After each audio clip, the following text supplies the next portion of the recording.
আসসালামু আলাইকুম। আজকে আমি আপনাদেরকে ঘরে থাকা কিছু উপকরণ দিয়ে সবজি রেসিপি দেখাবো, যেটা দেখে আপনারা খুব সহজেই রান্না করতে পারবেন আর খেতে কিন্তু খুবই সুস্বাদু হবে। তাহলে চলুন আমরা সবজিটা রান্না করে নিই। প্রথমে আমি এখানে নিয়েছি মিষ্টি কুমড়া, তারপর নিয়েছি কাঁকরোল, বরবটি, তারপর নিয়েছি আলু, তারপর নিয়েছি পটল। দেখুন আমি সবজিগুলো কিভাবে কেটে নিয়েছি। তারপর নিয়েছি এখানে মসুর ডাল, আপনারা চাইলে এখানে বুটের ডালও ইউজ করতে পারেন, আমি এখানে মসুর ডালই দিয়েছি। এখন আমি একটা প্যান বসিয়ে নিব। প্যানের মধ্যে আমি 2 টেবিল চামচ পরিমাণ তেল দিয়ে দিব। তারপর আমি 1 টেবিল চামচ পরিমাণ রসুন কুচি দিয়ে দিয়েছি। এখন রসুনগুলো ভালো করে ভেজে নিব, যেন রসুনের কাঁচা গন্ধটা না করে।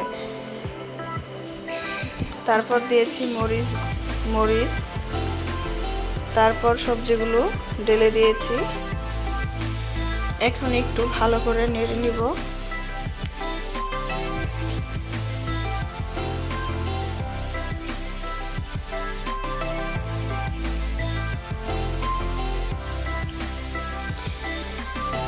এখন আমি দিয়ে নিচ্ছি 1 টেবিল চামচ হলুদ,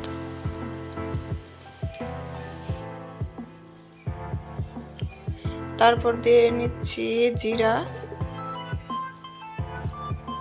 তারপর দিয়ে দিচ্ছি আদা,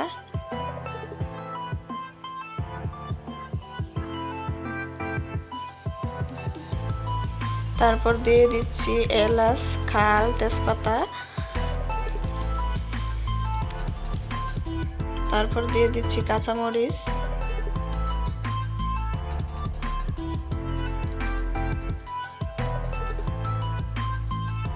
তারপর দিয়ে দিচ্ছি আস্ত কাঁচামরিচ, তারপর দিয়ে দিচ্ছি ডাল। এখন আমি সবজিগুলো ভালো করে নেড়ে চেড়ে নিব, ভালো করে মিশিয়ে দিব।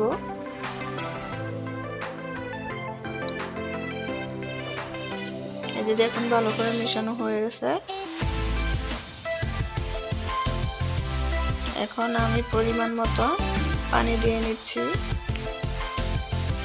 যেন সবজিটা ভালো করে সেদ্ধ হয়ে যায়।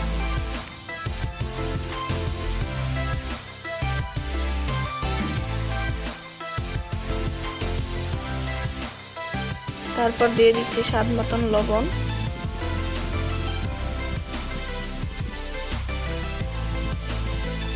এখন আমি 10 মিনিটের জন্য ঢেকে দিয়েছি, চুলার আঁচটা হাইতে রেখে। আর 10 মিনিটের ফাঁকে ফাঁকে একটু নেড়ে ছেড়ে দিবেন, তা না হলে লেগে যেতে পারে।